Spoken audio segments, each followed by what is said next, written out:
bro, you're a fanboy, or no, Android's better because it's technically this, or iPhone's better because it's that. And iPhone's the same thing in a different package. And it's like, they don't have any new features, and Samsung's got all the new features. And it's like, you can start a war. Why? Because people are, at the end of the day, are brand driven. Get them into your brand driven affinity with your products, and it will grow more organically.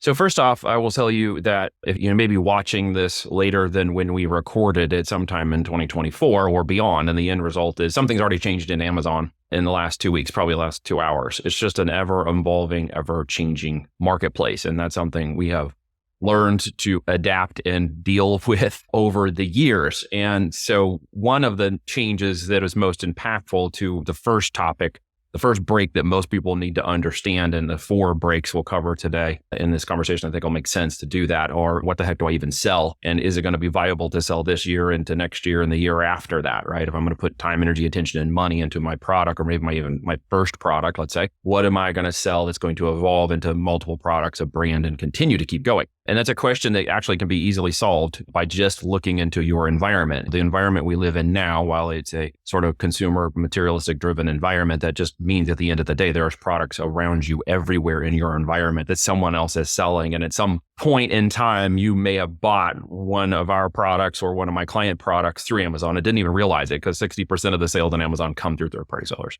So the conditioning of your environment, your urban environment, your location, where you are, what you buy, and who you interact with is the first place and easiest place for brand new people to find a product to sell. We call it the urban mining hack. And it's literally looking into your environment, your conscious environment, and now stopping to actually question all the things you're buying and where you're going to buy them and who that's buying them to around you.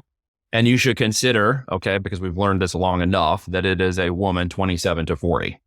They buy like 80% of everything online, Aaron. And if you have a family, I have a family. My wife is constantly buying things from Amazon for the home, for the family, since we homeschool and we live sort of in a rural area. It's 25 minutes to the local city, which to us is more like 20,000 people. It's more like a town. Our local town is about 1,800 people, and that's more like a community. So we aren't easily where we're located. Now, if we're in a city center urban environment, of course, you can get that in 2 days or 2 hours in some locations, but you just need to think about where you are, what you're buying, what you're purchasing, and then think about the people who are around you, a spouse, a friend, a sister, a cousin, an uncle, the neighbor lady, somebody who's buying something, and just look and say, okay, if that person's buying one, is there thousands of people buying that? And most likely there is, because of the kind of environment we live in. And the opportunity then is to just start building a list, just start writing down every product you see, every product that you've purchased in the last 90 days on Amazon, and just say, hey, is that a product that I could sell? That's just your first question. Is that a product I could sell? And the answer to writing it on the list is, did I buy it? Did someone else I know buy it? And that's just first level analysis. With that, you're building a big list. Okay. It's the most list of products you can write down. In fact, we challenge people to write down 300 of those, technically 500, but we're looking to get patterns and behavior that get down to 300 of those and say, okay, well, out of 300, I now see home and kitchen or outdoors or sports or something that I'm interested in now popping up continuously because either I bought it or friends or community or my local soccer team is all buying the same things. And you're starting to see patterns. So look at the patterns, and the patterns should drive you down to say, okay, these are 300 products that I could see in sort of a pattern, or products that I could sell. And then really the ultimate goal is to get down to 5 products that you could sell.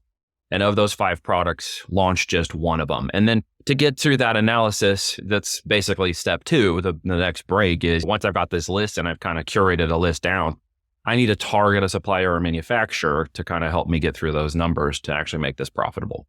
Amazing. That's, it's brilliant. And it actually completely blew my mind when this has evolved slightly since when I first heard about you talking about this, but what it gets you over is the paralysis by analysis. You are literally going, you start to notice is like the pattern is, you buy a red car, a certain model, guess what? You see thousands of them on the road. That car syndrome or red car syndrome. Yeah, they suddenly appear everywhere as though the universe has magically moved them into your space, into your mind. But something else has actually happened, hasn't it? Exactly. Yeah. Become more conscious and more aware of all the opportunities around you.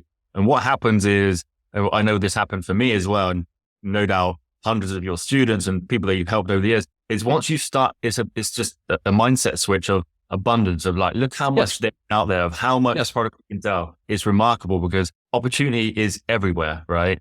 Yeah, that is. And that's what people get caught up in. And sometimes is it's like, well, there's so much, I don't know what to sell. They get into, again, that analysis paralysis. So the way to get through that is by the numbers. The way to break through that is to actually get down into the numbers. If you want to understand the decision-making process of 7 and 8 figure sellers, it goes like this.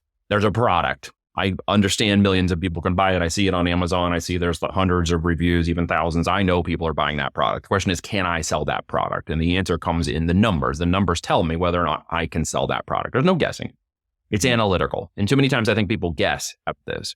The other thing they do is they follow mainstream mass thinking, and they all end up in the same location with the same software using the same filters, and they all end up in the same products, which means they're literally just above some competitive saturation. And then it immediately goes into saturation with 50 other sellers jump in the same place because they've all used the same filters, the same settings, and the same softwares. So I've watched that over the last 10 plus years become a major problem with new sellers in the marketplace being taught old tactics that are relative to certain tools and softwares that basically cost, right? It's what we call opportunity cost. They cost you the opportunity, the time, energy, attention, and money to launch a product where you're thinking, I'm going to sell 2,000 units a month, but it's going to end up being $1 and $2 in profit. And all you're doing is moving units as an estimated sale today. And that's just vanity.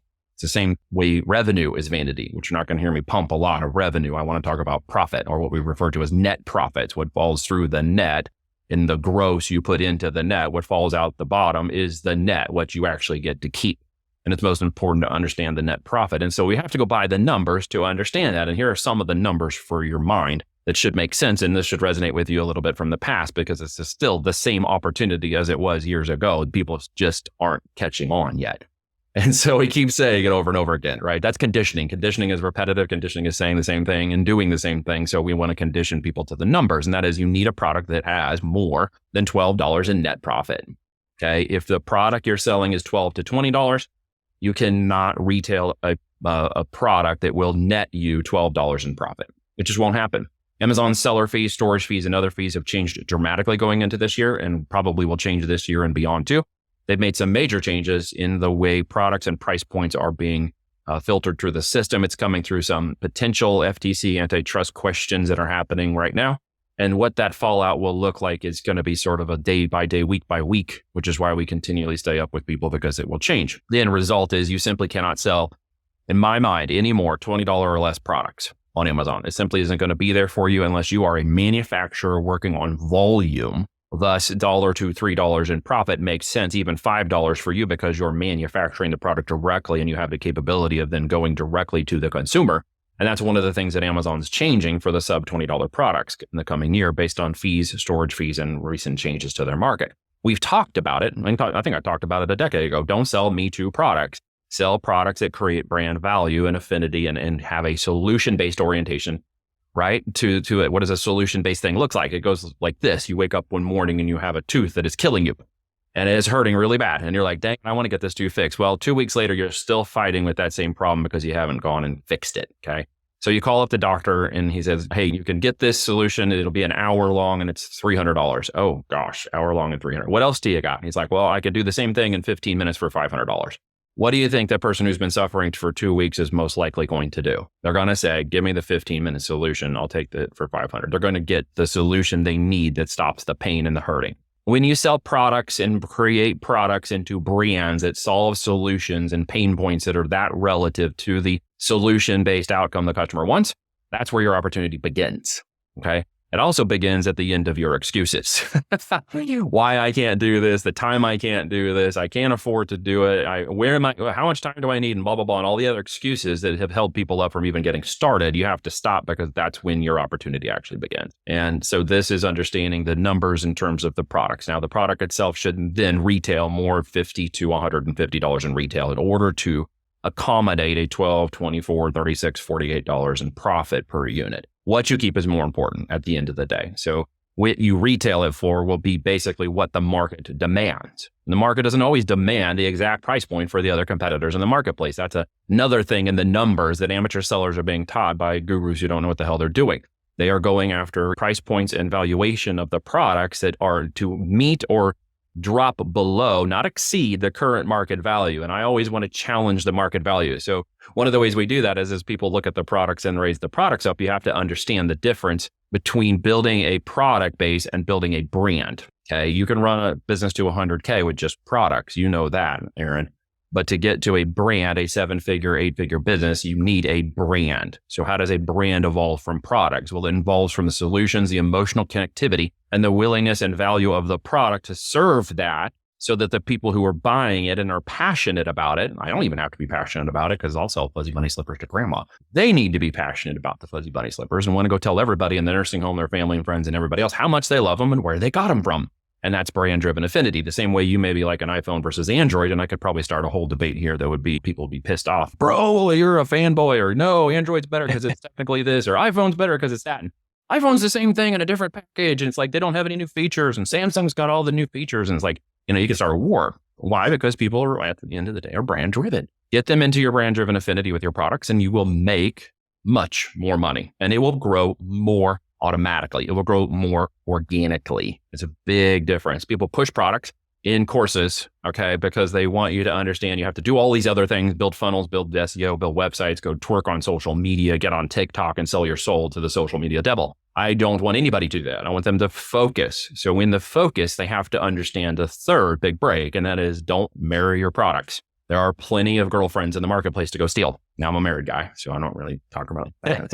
It's just a joke. But at the end of the day is, like you said, there are millions of products, Aaron. Mm-hmm. And the answer to your question is don't marry the product. You test a product, validate the data. And if the data is good, then the business will tell you where to go next. So the real scarcity in this is not the fear of launching a product. It is the fear that it's actually either going to work or fail. But you know what happens most of the time? People are afraid of the success more than they're afraid of the failure. Mm-hmm. So sometimes they fail to launch. Okay. Yeah. So the ultimate antithesis of that is do not marry the products. Don't fall in love with them. Don't believe that they're going to give you the kids you always wanted, or that they're going to be that person who gives you the yacht and builds this fantastic dream. Don't get married to that person, that product.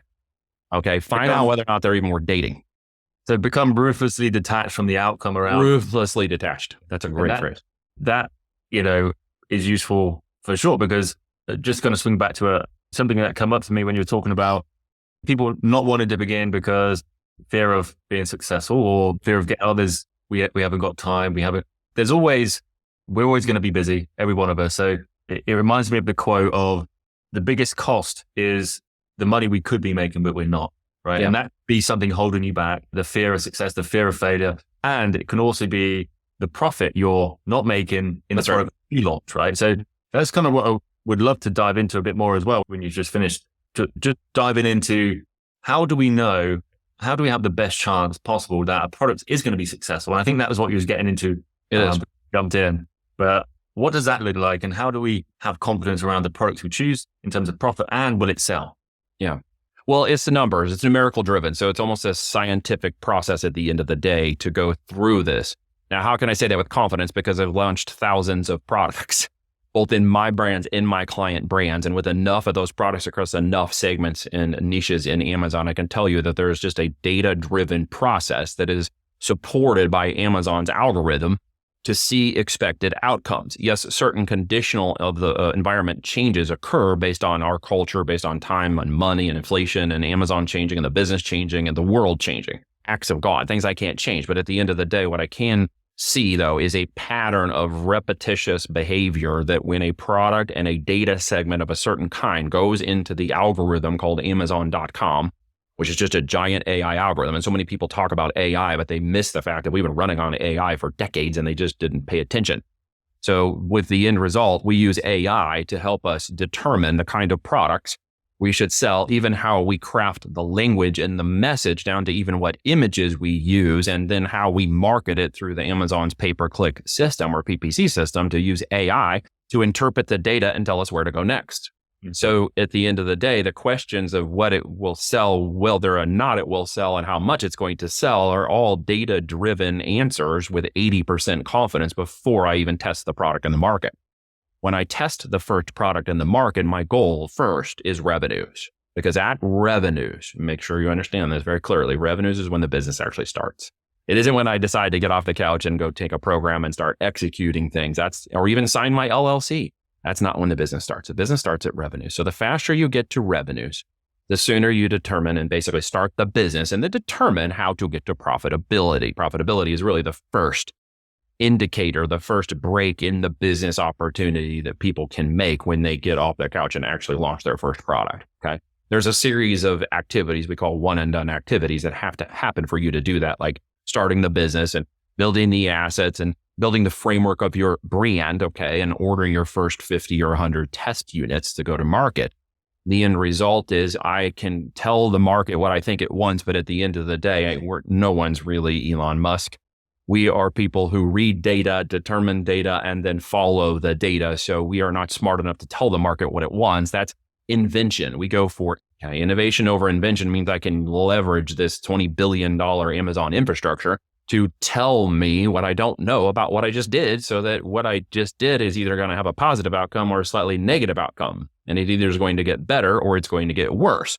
If it gets better, I can spend more time, energy, attention, and money on making it go faster into profits and profits into growth and growth into scale, which then leads me to an exit. Or if it starts to look worse, it doesn't mean that it's not selling. That's the first myth. When I launch a product with this, what we call our green light process, it will sell. The question is how fast it will sell. Sales velocity, turnover of inventory. Because I already know the profits are baked into the cake before I even test market the product. Then the product goes in the market and I find out how close I was. We'll use organic first to determine whether or not the engine is ranking us and giving us organic traffic and sales, because it is a giant organic system. And if those things are positive, then we add PPC marketing campaigns to find out if we can expand on that. These are just steps in moving this ball forward. If those things look good, then the numbers of the process, okay, what we call our green light process, will literally tell me that in a 12-month period, if I ordered 40-foot container of that product, here's how much profit I would expect to get, because it's numbers based and it's projections, okay, but it's an 80% confidence in the projection. The 20%, again, comes back from when I get data from Amazon. How close was I? Do I need to make a few shifts? Do I need to make changes or whatever?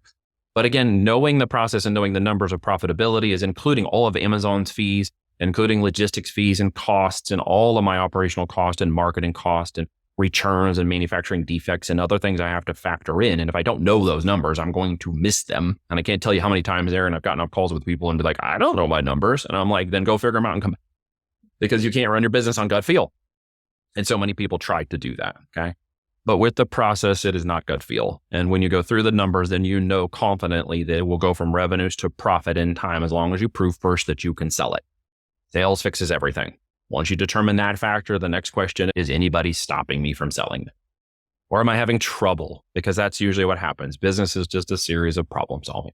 And at the end of the day, you're going to run into problems to solve. So with tenacity and grit and perseverance, those are typically the most successful builder profiles, because they simply won't say no to a challenge that comes up. They're going to go over it, around it, under it. They're going to blast through it. They're going to hire a helicopter and fly over it. They're going to do something to fix the problem. They're not just going to stand there and look at the wall and be like, well, this is an insurmountable problem. It's like, no, it's not. You just are wanting to fix it.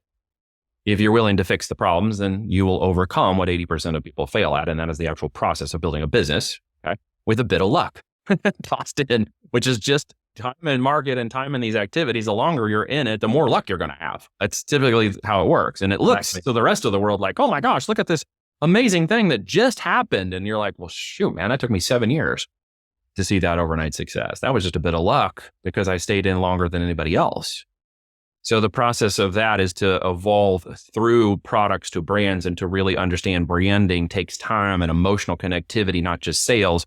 And you need the profit required, which comes into the numbers, to keep yourself paid, to make the business move forward, and to give your time, okay, to make that work. When the process occurs, I like to tell people you're actually buying back time with your family, because that's typically the number one reason why people are trying to do this. They're trying to get away from some corporate unconscious engine that they got sucked into, and they're trying to get away from it. They understand the concept of trading time for money. They just don't understand the bridge to go from that hell to their heaven island. And what we're talking about today is a rowboat. So the question is, if you get in the rowboat, the last thing I want to do with people in this process is have them trying to row one direction while we're trying to row another direction, and all the boat is doing is just spinning around in circles, because we want to go in the same process. And that's called a playbook, all right, or a game plan. We have the game plan and playbook in place. It's been done thousands of times by successful people. And the people who didn't do it successfully decided to get off the couch, but then thought it was too hard, so they sat right back down. Did the product fail? Did the business fail? Well, no, they never gave it a chance to fail. They quit before it would fail because of the one of the two reasons I just mentioned, either fear of success or fear of failure. So either of those people are going to be a part of this process no matter what happens, especially if you're launching your first product. It's the same process. We call it the emotional valley of despair. There's an emotional cycle of change that occurs. It goes up and everybody's like, wee! And then maybe a family member's like, well, that's dumb. You started a business. You're a moron. And then it's like, and then they tell a few more people and they're like, oh, you're going to suck. And Amazon's a scam. And these people are scamming. E-commerce does not work. And business is a failure. And then you'll go, Then you'll try to launch your first product. And then you hit that really bottom emotional valley of despair where you're like, well, this sucks. I spent money and time on this and it's not working. But that is your opportunity to climb back out of that because it happens to every person. It's an emotional, you familiar with this, Aaron? It's an emotional cycle of change. Very familiar. I think anyone that's been who's considering starting a business, just know that's the default, right? That is the default. That is the default. And that's totally normal, right? And I wish I'd been told that before I started, which is it's okay not to be very good at something when you begin because 100%. It would be crazy to assume you'll just be hit a home run out the gate, right? It's just no, it's not going to happen. You can't. I mean, the first bat at Wrigley Park in the big leagues, and you show up. If you're expecting to hit a home run, then you're probably like 0.001% opportunity of that even happening, right? It takes the at bat 300. Okay, exactly. To get into the Hall of Fame. What does that look like stats wise? I mean, 70% of the time they're failing to hit the ball at all. They missed. They missed. They didn't even get on base. So statistical relevance is down to the numbers. So that leads us to understanding Amazon's system as an AI system. It's like a river, okay, but it's an AI system, and we float this river, and the river is going a certain direction in a certain way. Amazon has basically set the precedence to sell all things to all people in 30 seconds or less. They're even going to start selling cars in this coming year through the joint venture, okay? All things to all people in 30 seconds or less. The entire AI system they built, called the A9 engine, now sometimes referred as to the A10 engine, only because they put a bunch of bots around it to kind of stop people from jacking with the system, fake reviews and all that stuff you do not do, black hat. So the end result is the core engine still works the same. It's based on what's called relevance, and hyper relevance means the person who wants the problem has already had a conversation with someone else offline somewhere, saw an ad, maybe saw their friend had the product. They go to Amazon. They're like, okay, is this the right one? Check a few reviews. Is this the right price point? Is this the right pain point? Okay, these all check the boxes. They hit add to cart and they go in 30 seconds or less. That is Amazon's flow. It's a river and it exists already. Okay, it's like a 5-lane highway running at 75 miles an hour, 24/7. It's going all the time. In fact, last year's numbers were like 7,800 units a minute. That's how fast it's flowing. Okay. And so all you need to do is figure out how to put your popsicle stand, your lemonade stand right up against that traffic and basically present a slightly better, more innovative option to a brand that's already sitting there. And then get the AI to understand, well, I'm slightly unique. I'm a little bit more innovative. It isn't even about the product at this point, Aaron, because when's the product get delivered? An hour to 2 days after you buy the product. That's how Amazon systems work. So it's working on faith. As a funny topic, but at the end of the day, it's your faith in the system that the product will be delivered in 2 days and that the product will meet the outcome expectations or solutions you bought it for in the first place. So what are we doing? We're actually advertising on Amazon. That's the first thing you have to understand. We are advertisers on Amazon who happen to sell products. Amazon happens to sell the products to the customers and delivers them last mile. When we understand our role in this process, then we understand the revenue generating activities or RGAs we actually have to focus on that are most important. If you follow the hopium guru mindset, people who are like $1 million in 30 days, you're not going to be finding the right thing. It's not realistic. The realistic thing is there are certain activities and the engine wants to see you do certain things to become relevant in that cycle. When you're the most relevant product, you fall into that slipstream and you can get into product bases where I know 1,000 to 6,000 units a day is doable. Okay, because of that slipstream, it's already moving, right? You don't have to generate these. You don't have to build those sales. They're already coming through. They're just going to somebody else right now. And if you don't have a lemonade stand in front of that, a lemonade stand selling your pink lemonade with cookies against their yellow lemonade with cupcakes, you have no competitive advantage. You have nothing to sell at this moment. So you have to get in the market and sell something. You got to put it in front of that traffic and say, hey, is this the best one? Hyper relevancy leads to what's called keywords. The whole system is generated on keywords. If you stop and think about your Amazon experience as a customer on the mobile phone or desktop, you search with keywords. Okay. When you're really specific, like I want the 12-pack wine rack that's black, you are like hyper relevantly targeting products that you want to buy. You're looking for a 12 or a 24 version, and that's what you want. You go in there and you buy it. Those keyword relevant decisions The engine then looks at and says, hey, this product is so much better for the 24 case wine rack black stand. And then it starts to rank your listing inside of Amazon's engine higher. And in the top 5 spots is where 80% of all the traffic comes from for those keywords. And you want to be in those top 5 spots, but you have to be relevant, which means your images, your graphics, your copy, your language, your value presentation to the market has to be better than the competition. And the competition, I'll tell you what, even after all these years, Aaron, they're sucking at it. There's a lot of sellers that just flat out suck at marketing on Amazon. They think it is all about the product, but product's actually number 2. And it's okay to be number 2. Yeah, we're number 2. It's okay to be number 2. Why? Because number 1 takes all the arrows. And they don't want bestseller badges and accolades like that because we'd be in the wrong place in the market. You understand? Bestseller badges in certain places fall to a location in Amazon's engine called nodes. Okay.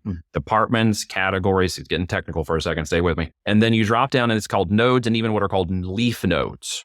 So if you think about it like a tree, this whole system is like a tree. Okay. In fact, the Kapok tree is the largest tree in Amazon. And if you wonder what a Kapok tree is, go to Walt Disney World's Nature Reserve, and that big tree where they shoot all the projections onto, that's a Kapok tree.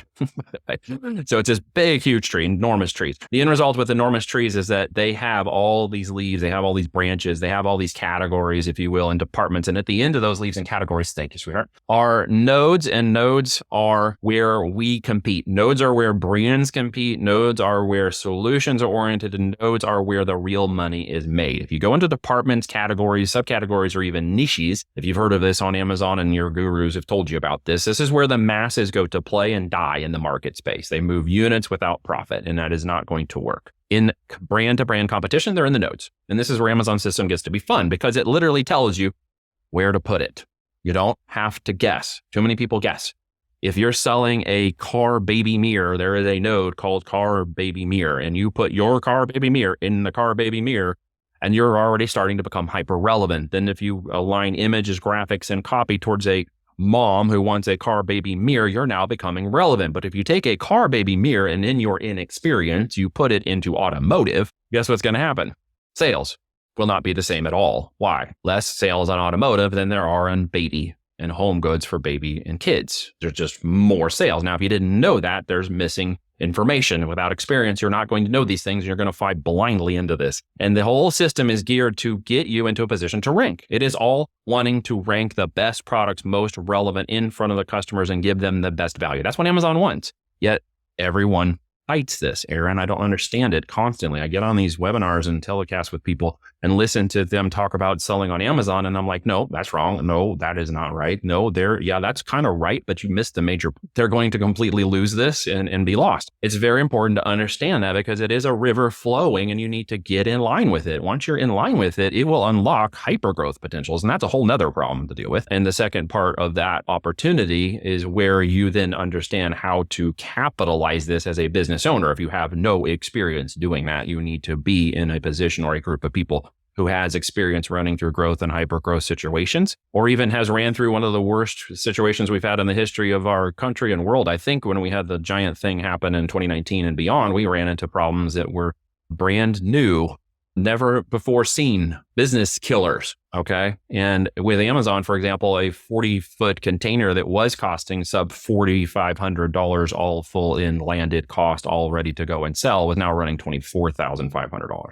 That's a big business problem to solve, right? And we're still here because we understood profitability first. That all wraps into, I'm still talking, Aaron. I don't know if you have questions, man. So just interject. I do, but there was a couple of things. I love and this is you taught me this in 2014. The first person I ever saw was explain this, which is Amazon's catalog is a tree. It's done on branches and nodes and leaves, and you can navigate that. And what I'm hearing is to win, first you need to know where the traffic is for the particular product opportunity you're looking to sell. That's right. Baby car mirrors, for example, but position it in the right node and the leaf node where you're able to get the most traffic, but also be relevant and compete against others in the marketplace. On that question, the analogy of the lemonade stand next to the Dreaming River, how do you differentiate against others? Yeah. What would that look like? How does somebody do that? Absolutely. Dude, it's not rocket science at the end of the day, right? So let me use an example from the past. So we had a product line that we launched and it was in the stuffed toy niche.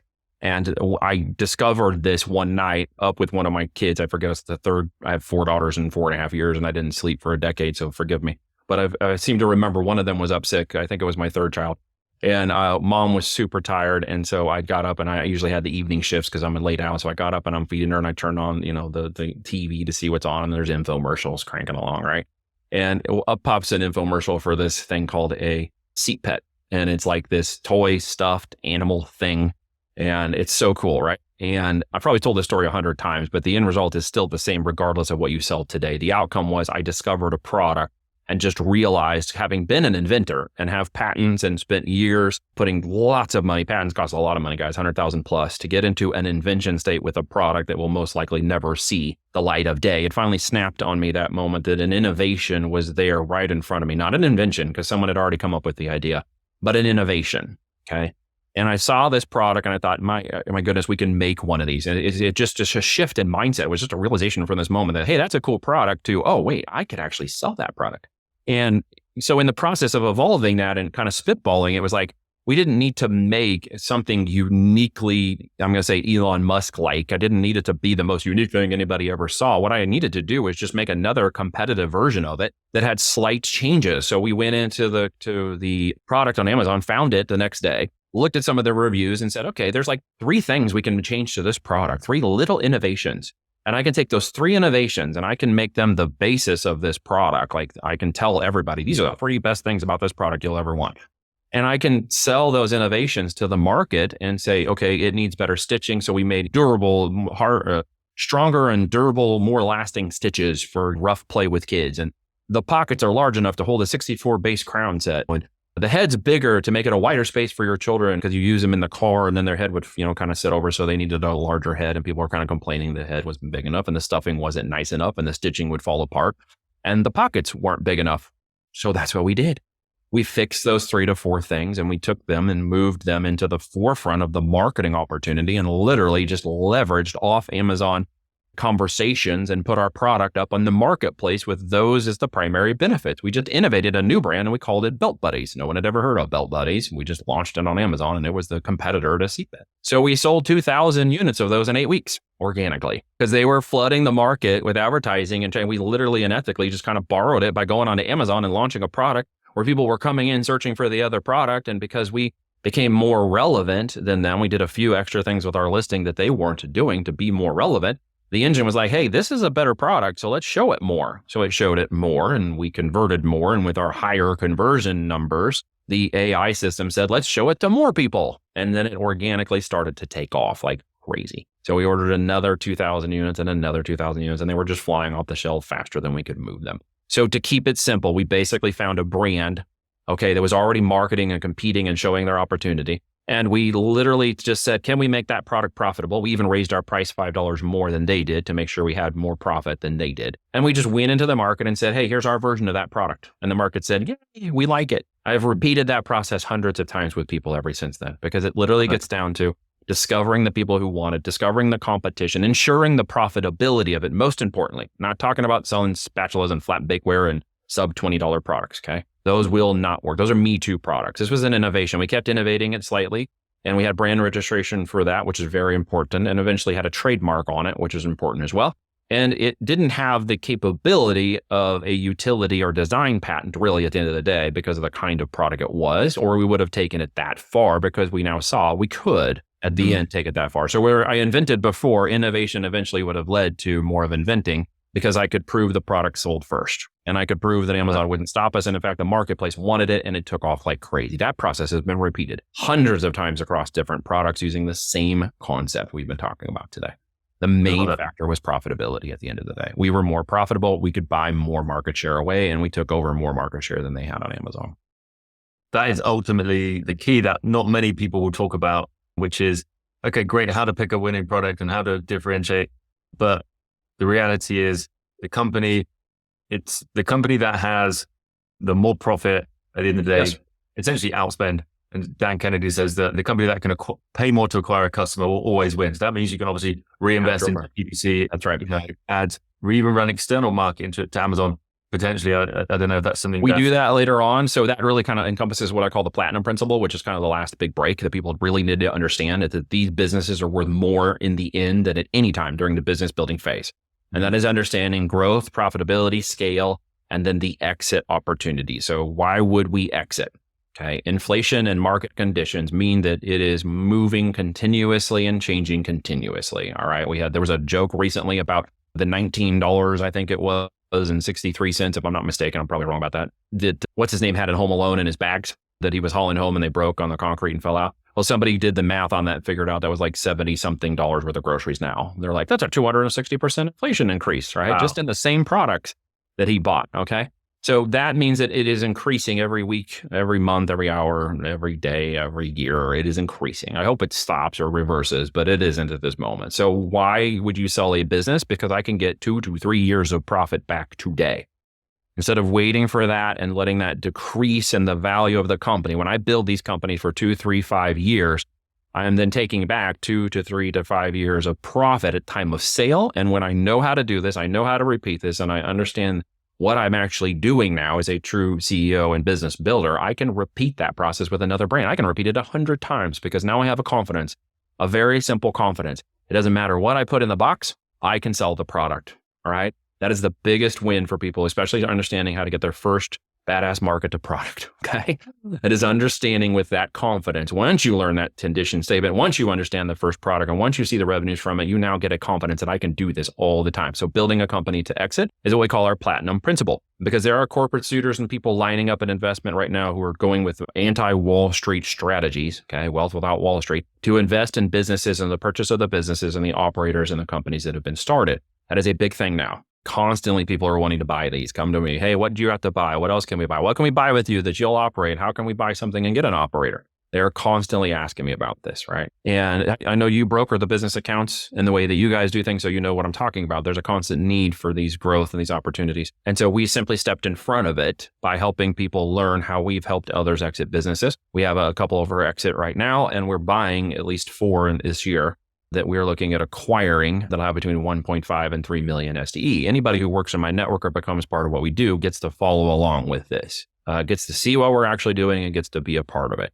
If it's their first product, we take them through a 12-week intensive training, okay? Intensive growth, heads down, first product, first revenues, see if you can make that successful. Now, notice I'm not going to say that is the product that allows you to buy a Lambo. That's going to be life-changing. I'm not going to say the things that everybody says because it's not true. What is true is to get to revenues, and you can do it in 12 weeks, okay?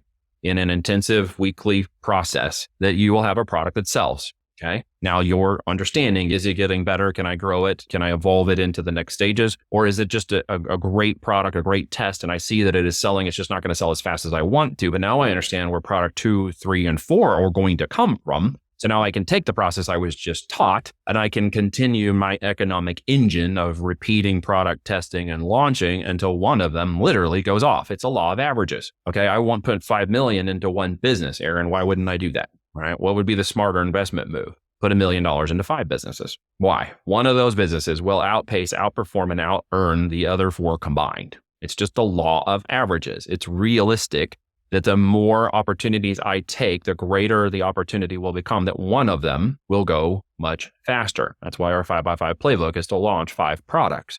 Okay. The 5 products can do an average of organic sales of 5 units a day. And with just 5 products doing 5 units a day at $12 in profit, that's a base of 109,000, a little over 109.5 if I'm doing math quickly in my head. But if you added Prime Days and holidays, it's closer to 150,000 in profit in a 12-month period.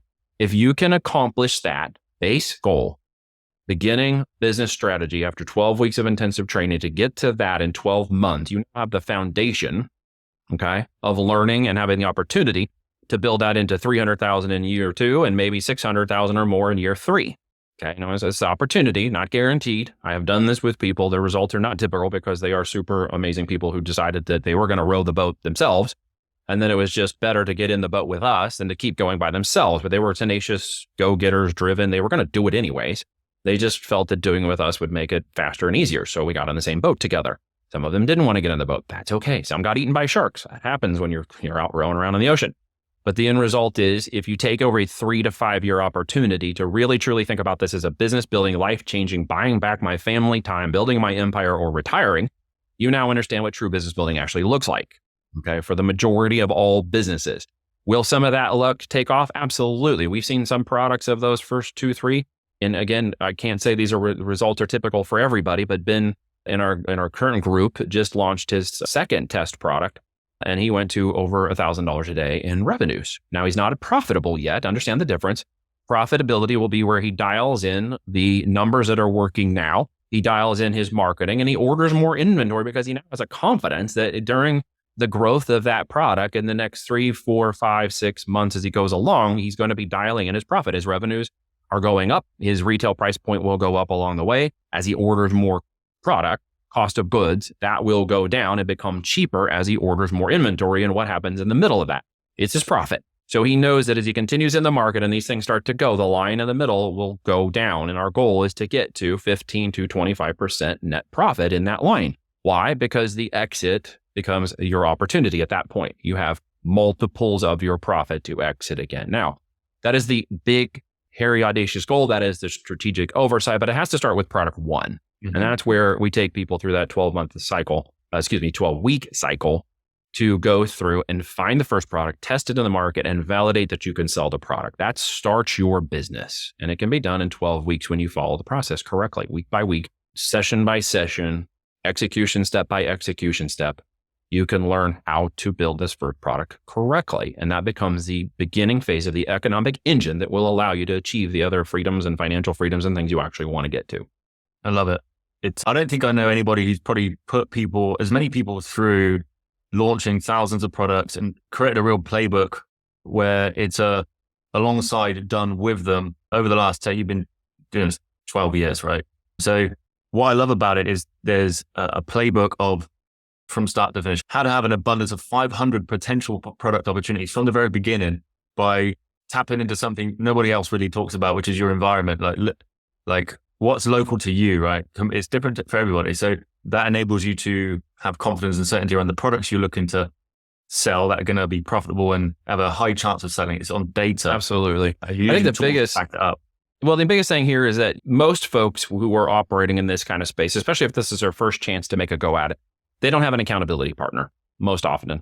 They may have a wife, a spouse, a significant, or they might want to bring their children in to be a part of this, but that's not where accountability lies. Accountability lies when you have a coach, a mentor, or someone to advise you and consult with you in a position to say, this is what you do, and here's where you kind of go, and this is the playbook and the steps you should follow. That's why people go get degrees and why they want to go become doctors or they want to go out in the world. I choose to do this slightly differently because of our lifestyle, and we homeschool and we believe in doing it slightly different. I believe that with skilled time and planned things, I can put my children in front of people who are experts in those areas. And I can have them learn exactly neck to neck with these people what to do. And so we replicate the same process and we walk the same process in our business and our life. It's just literally my day-to-day life in business and home.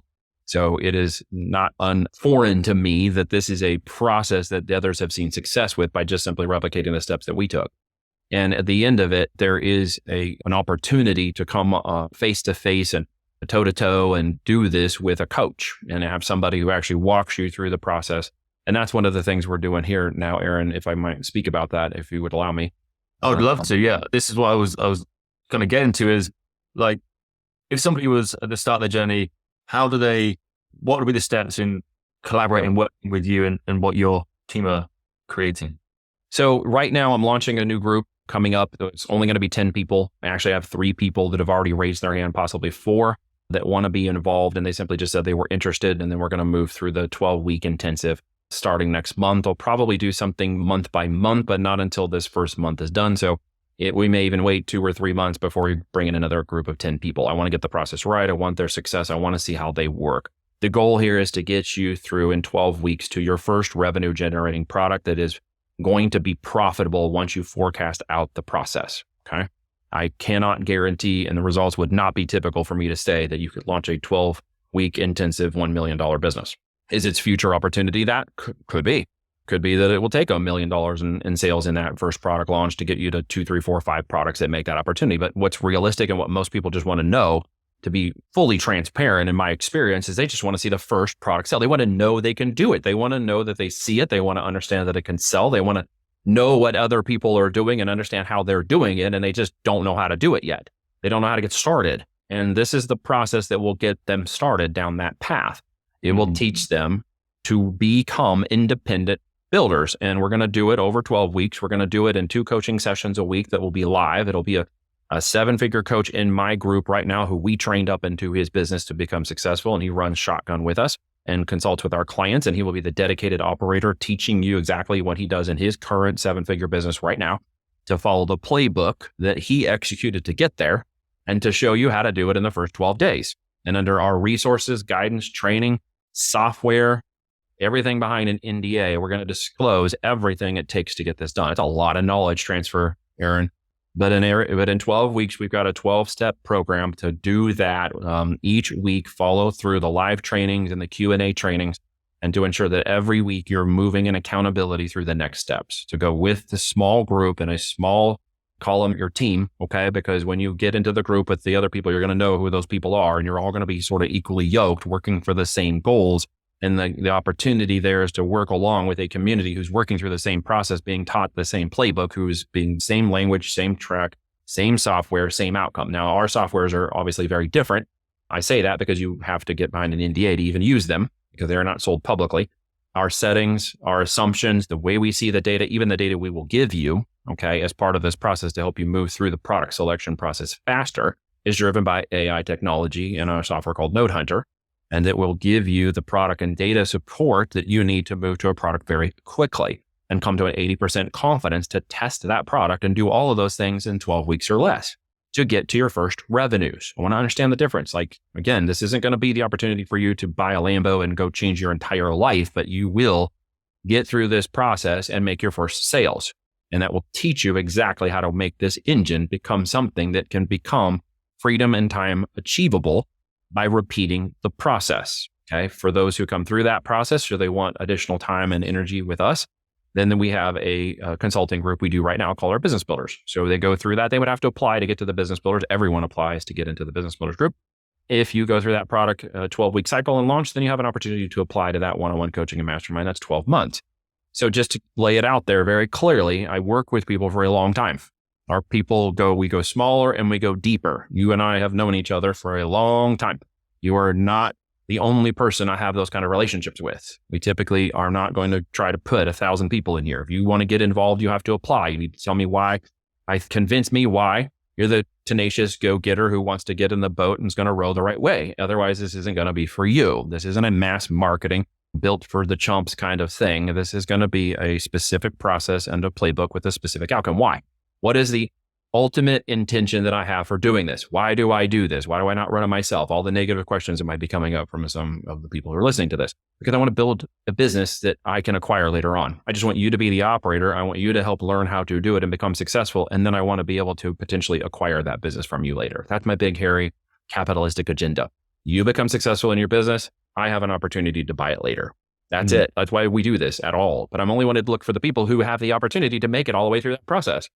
Because it doesn't benefit my game plan, doesn't benefit my business or my investment groups if you don't reach those goals. That's why we're looking to do this. So it isn't just turn in a course and we'll see you later. It's actually, you're going to be with us for quite a long time. So make sure that you want a commitment like that if this is of interest to you. And if it is, I'm only taking a few spots. We fill up the rest of those spots.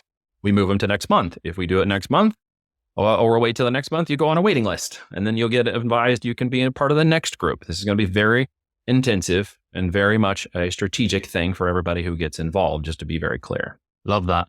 Yeah, it's your unselfish reasons of helping people change their own life, of helping them create an income, a business that they can rely on, set their family free of all the things that they want to do and they've always dreamt of. But also the kind of selfish reasons are for you to essentially acquire and work with them on a potential acquisition of their company. And guess what? The business is running, it's profitable because you've taught them your playbooks, which has helped countless businesses over the years. And it's something which makes sense for you to either maybe go on together, acquire part of the business, or even the full business, right? That's right. Keep growing it beyond that and have that is correct. Potential future. Because everybody's like, well, if I build a business, let's say I have success, again, success of failure. One of the reasons why so many people have problems with this is what do I do?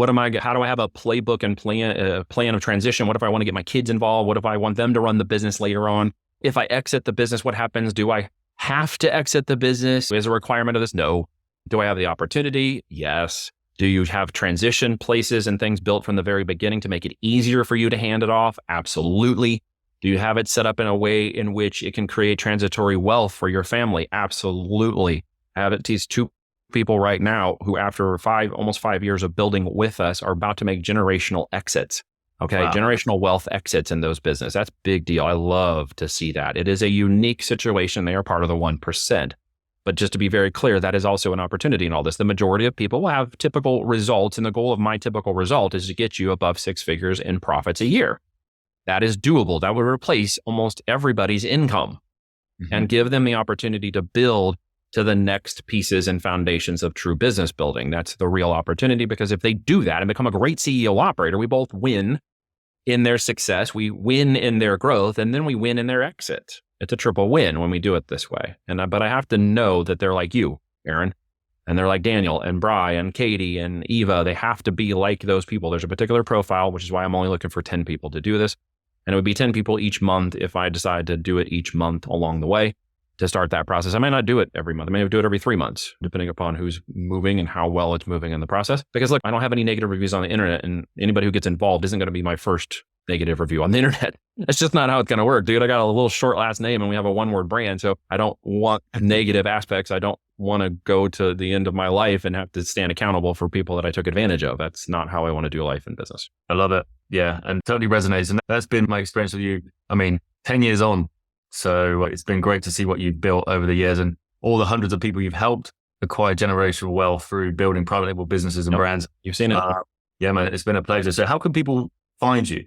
Real simple. Yeah, I got a last name. You can Google me, or you can hit the link below this video or wherever it's at or above. I'm not sure where this is going, and then just talk to me, because it's going to be an application process. There'll be a number to text or a form to fill out below, but one way or another, you reach me. I don't have a sales team.